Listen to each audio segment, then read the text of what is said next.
이러하기에 오히려 나는 희망할 것입니다. 라는 제목의 말씀을 전해드리겠습니다. 오늘 우리가 함께 살펴보게 된 예레미야 애가라고 하는 성경책이 있습니다. 1장부터 5장까지로 구성되어져 있습니다. 예레미야 애가는 여러 가지 이름을 가지고 있습니다. 클라게리트라고 부르기도 하고요, 라멘타치온스라고 부르기도 합니다. 그야말로 비통한 노래, 처절한 노래, 이런 뜻이겠죠.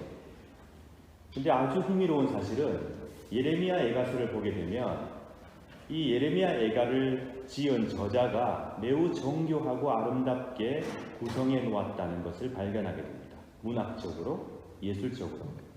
예를 들어서요, 히브리 알파벳이 알렙부터 타우까지 22자입니다. 자음만. 근데 이 22자의 자음 첫 글자를 따서 한 문장을 만들고, 두 번째 글자를 따서 그 다음 문장을 만들고, 이렇게 22개의 문장으로 1장, 2장, 4장이 구성되어 있습니다. 5장은 조금 다르지만 역시 5장도 22개의 절을 갖고 있습니다. 그러니까 모든 알파벳 첫 글자로 시작하는 단어로 계속해서 22개의 절을 만들어 놓았다는 거죠. 근데 우리가 함께 읽은 3장은 조금 특이합니다. 66절까지 있죠. 어떻게 되어 있는 거냐면 히브리어 알파벳의 가장 첫 글자로 3절, 두 번째 글자로 3절, 각 글자당 3절씩 배정을 했습니다. 그래서 66개의 절로 구성이 되어 있다는 것이죠. 이런 시를 아크로스틱 시라고 합니다. 여러분께서 너무나 좋아하시는 시편 119편 아시죠? 시편 119편도 그렇게 되어 있습니다. 시편 119편이 176절이거든요. 근데 처음에 알렙을 따서 8절, 그 다음에 베타를 따서 8절, 맨 끝에 타우를 따서 8절씩 이렇게 배치해서 176절을 만들어 놓았던 것이죠. 그러니까 이 히브리 성경으로 되어져 있는 성경을 읽는 그 당시의 유대인들이라든가 초대교회 신자들은 이렇게 정교하게 구성되어져 있는 시를 보면서 예술적인 감흥을 받았던 것이고, 이 저자가 무엇을 노래하고 싶은가를 유심히 더 살피게 되었던 것이죠. 이렇게 정교하게 아름답게 구성되어져 있는 애가의 저자가 말하고 싶었던 것은 무엇일까요? 우리가 함께 읽었던 본문의 아름다운 내용이 핵심이겠지요.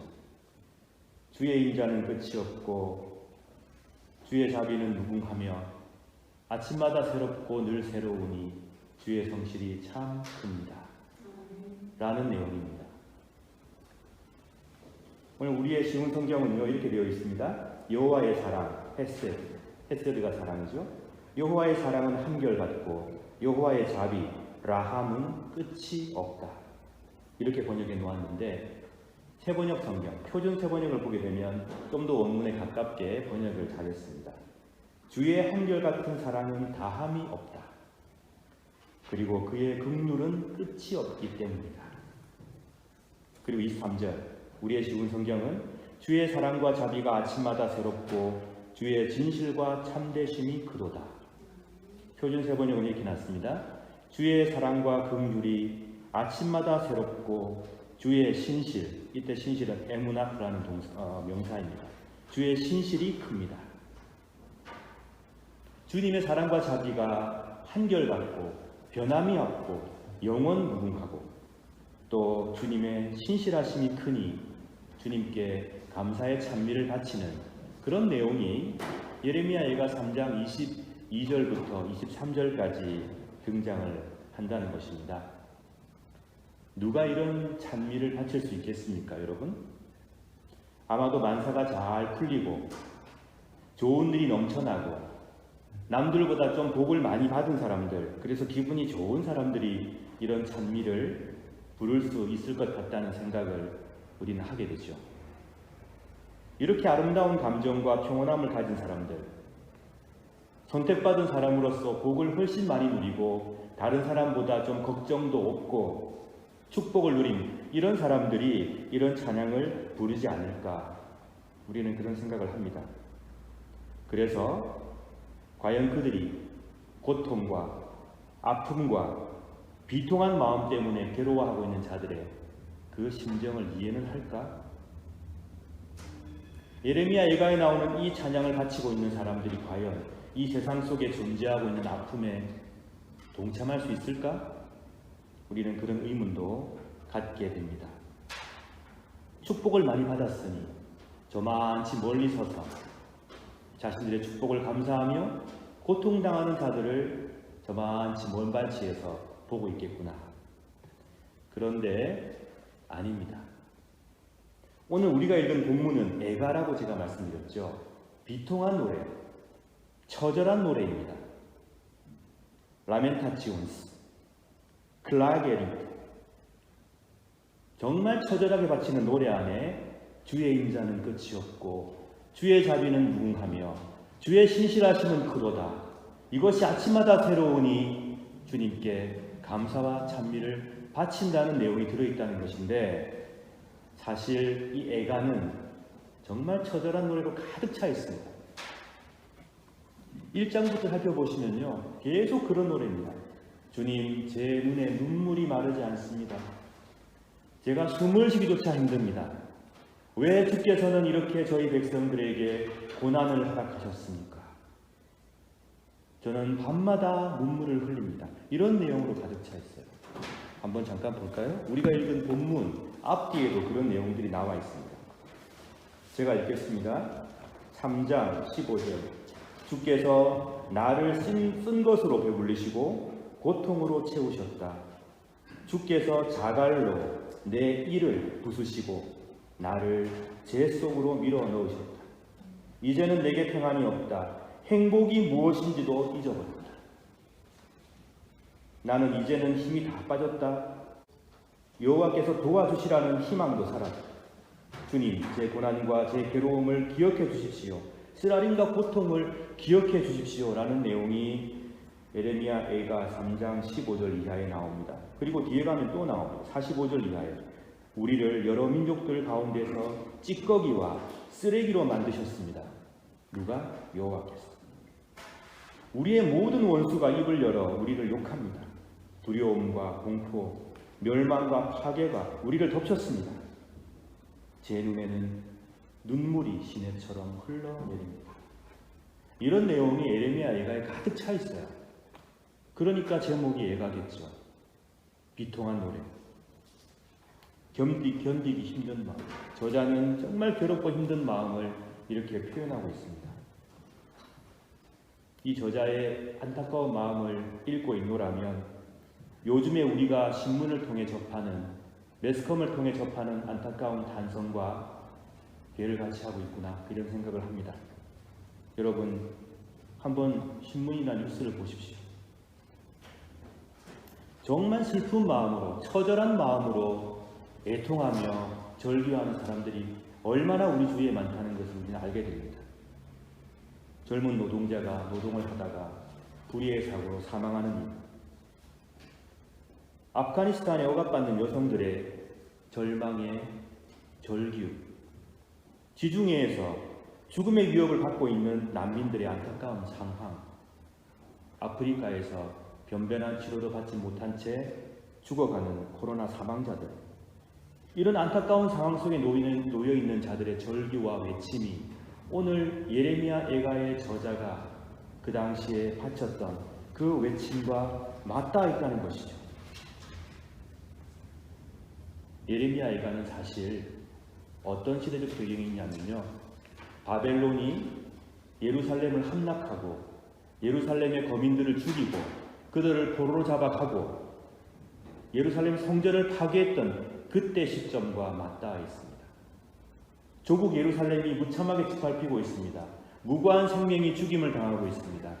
그런 와중에 지도자들은 자기들의 배만 불리고 있는 상황입니다. 이런 것을 목도한 저자가 찢어지는 마음으로 하나님께 노래했던, 기도했던 내용이 바로 예레미야 예가입니다. 하나님, 제 눈에 눈물이 마르지 않습니다. 왜 우리를 찌꺼기처럼, 쓰레기처럼 버리셨나이까? 예루살렘 성전이 파괴되었습니다.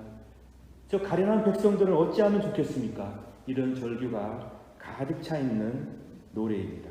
그런 시가 바로 예레미야 애가입니다.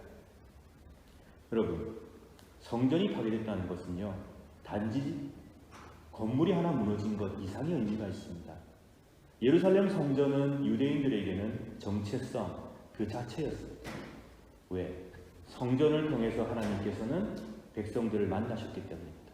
여호와께서 임재하시는 곳, 거룩한 곳, 그들의 모든 신앙의 희망과 아픔과 열정과 하나님을 향한 믿음이 녹아있는 그곳이 바로 예루살렘 성전인데 그 성전이 무참히 짓밟히고 무너졌습니다. 무너진 성전을 보면서 가졌던 이스라엘 사람들의 절망은 우리가 상상하기 힘든 것이 정말 큰 절망과 아픔 속에 그들은 빠져 있었습니다. 하나님은 어디에 계십니까? 하나님이 임재하시는 성전이 파괴되었으니 이제 하나님은 어디에 계시는 것인가? 우리를 떠나신 것인가? 왜 우리를 버리십니까? 이런 질문들이 끊이지 않았습니다. 유대인들이 예루살렘에 가면 통곡의 벽이라는 곳이 있지 않습니까? 거기 서서 유대인들이 이런 시편을 읽습니다. 시편 42편 10절 이하의 말씀. 내 원수들의 비웃는 말을 들으면 내 뼈가 부서지는 듯 괴롭습니다. 원수들은 늘 이렇게 말합니다. 너의 하나님이 어디에 있냐? 오 내 영혼아 어찌하여 슬퍼하는가? 왜 그렇게 속상해하는가? 하나님께 희망을 가져야 할 것이다. 너를 구원하신 분이시며 나의 하나님이신 그분을 마땅히 찬양해야 할 것이 아닌가? 이 노래를 바치며 슬픈 역사에 대한 기억을 되새깁니다. 그리고 우리 기독교인들은 예수 그리스도께서 십자가에 달리셨던 그 사실을 기억하며 성금요일날 고난주간에 주님께서 외치신 절규를 우리 마음속에 되새깁니다. 나의 하나님, 나의 하나님, 어찌하여 나를 버리셨습니까? 나 개인의 아픔과 절망적인 상황 속에서, 아니 어쩌면 그것을 넘어서는 절망, 곧 국가의 절망적인 상황, 내가 사랑하는 공동체가 처해 있는 절망적인 상황 앞에서 하나님 어디 계십니까? 왜 가만히 계십니까? 우리를 버리신 것입니까? 우리는 이런 절규를 바치며 하나님의 도움을 간구하게 됩니다. 여러분 혹시 요즘에 기도가 그렇게 나오시는 분들 계십니까? 하나님 왜 가만히 계십니까? 저를 좀 도와주십시오. 하나님 왜 침묵을 지키고 계십니까? 이 세상을 조금 돌아봐 주십시오. 하나님 가만히 계시지 말고 우리 민족의 아픔을 좀 돌아봐 주시기 바랍니다. 그렇게 여러분 기도를 바치는 그런 분들이 계십니까? 여러분의 기도가 응답받기를 바랍니다. 그 일을 위하여 21절의 말씀을 한 번 더 깊이 생각해 보겠습니다. 21절 쉬운 성경에 이렇게 되어 있습니다. 그러나 이런 것을 생각하면 저에게 희망이 있습니다. 표준 번역. 그러나 마음속으로 곰곰이 생각하며 오히려 희망을 가지는 것은 주의 한결같은 사랑은 다함이 없고 그 긍휼은 끝이 없기 때문입니다.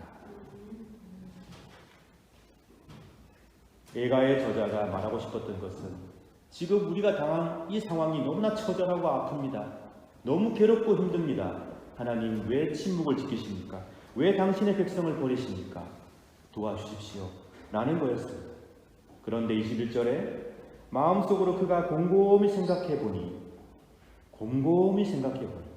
깊이 하나님을 생각해보니 오히려 희망을 가지게 됩니다. 왜냐하면 비록 예루살렘 성전은 무너지고 우리는 고통 중에 있지만 주님께서 역사하셨던 모든 순간들을 기억해보니 참으로 주님의 사랑은 끝이 없더이다. 참으로 주님은 자비하신 분이더이다. 그리고 주님은 신실하신 분에 틀림이 없나이다.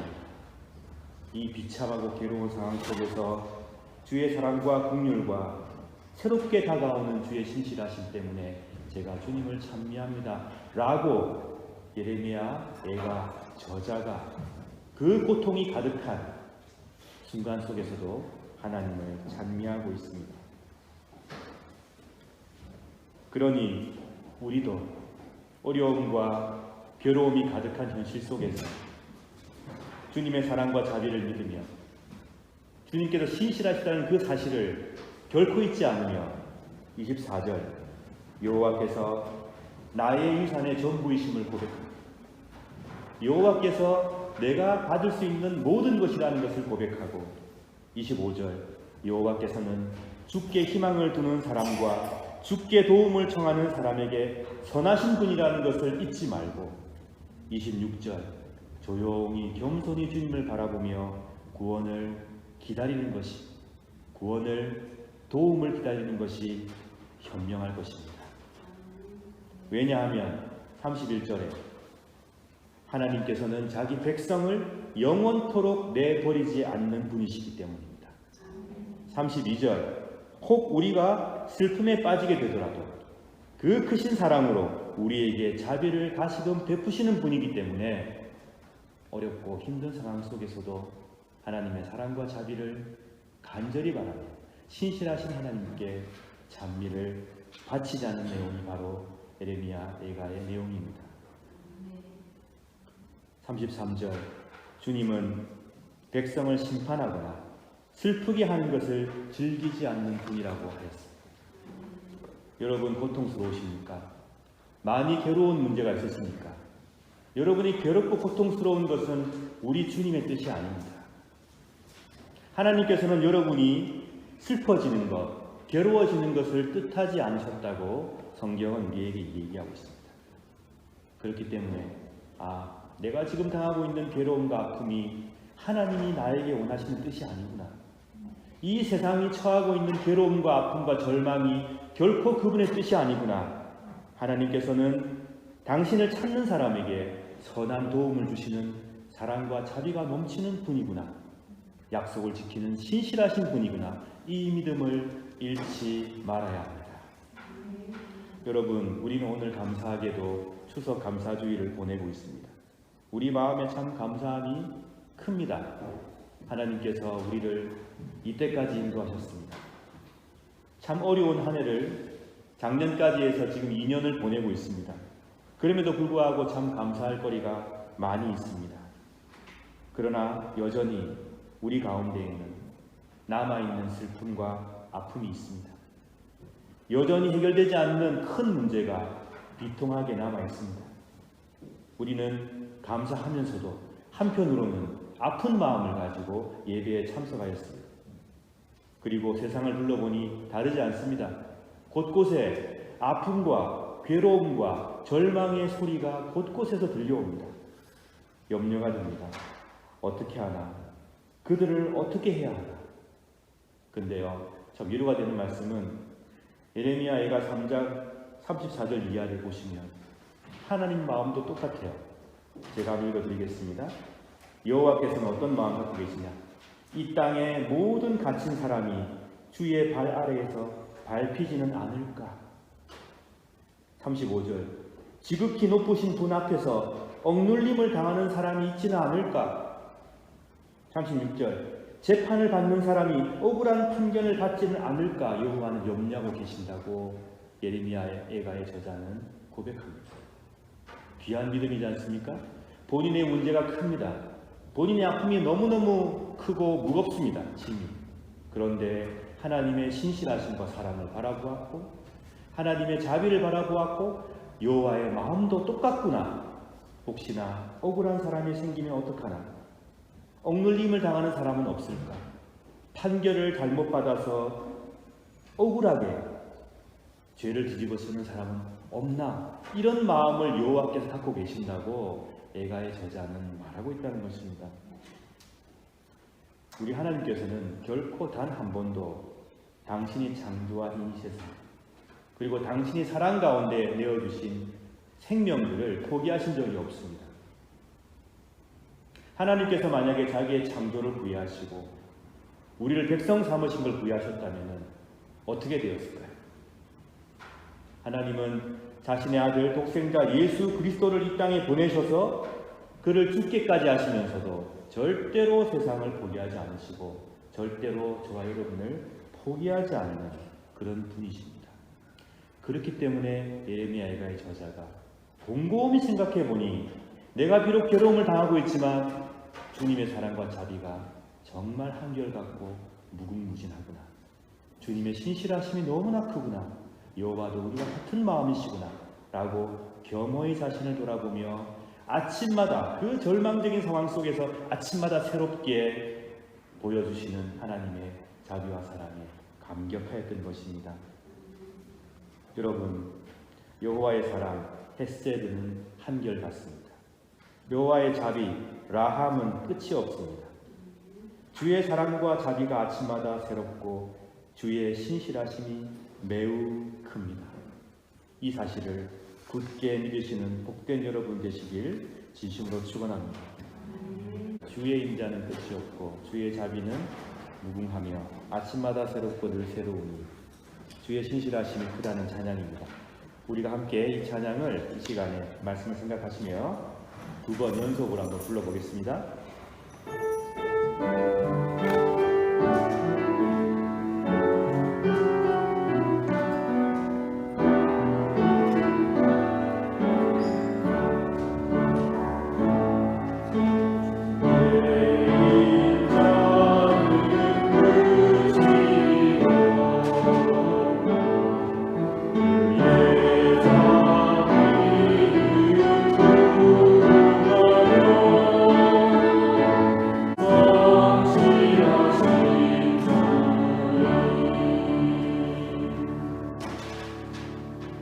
사랑하는 여러분, 우리의 희망은 자비하신 하나님께 있습니다. 하나님이 자비롭고 사랑이 충만하시다는 그 사실에 있습니다. 그리고 우리의 끊이지 않는 희망은 그분의 신실하심에 있습니다. 이 사실을 꼭 기억하시기 바랍니다. 나라가 멸망하고 성전이 무너지는 아픔 속에서도 아침마다 새로운 주의 사랑과 자비를 찬미하며 하나님께서 우리의 희망이 되신다는 사실을 기뻐하며 신실하신 하나님의 백성으로 살아가는 복된 여러분 되시길 진심으로 축원합니다. 다 함께 이 시간 말씀을 생각하시며 기도하시겠습니다. 기도하실 때에 우리 교회를 사랑으로 봉사하시고 섬기시는 교우들에게 하나님의 큰 축복이 임할 수 있기를 기도해 주시기 바랍니다. 그리고 어려운 상황 가운데 있는 교우들, 우리 이웃들이 하나님의 위로를 받아 누리게 되기를, 우리나라의 평화와 오스트리아, 세계의 평화를 위하여, 그리고 어려움 가운데 있는 나라들과 그 나라의 국민들을 위해 이 시간 묵상의 기도를 드리겠습니다.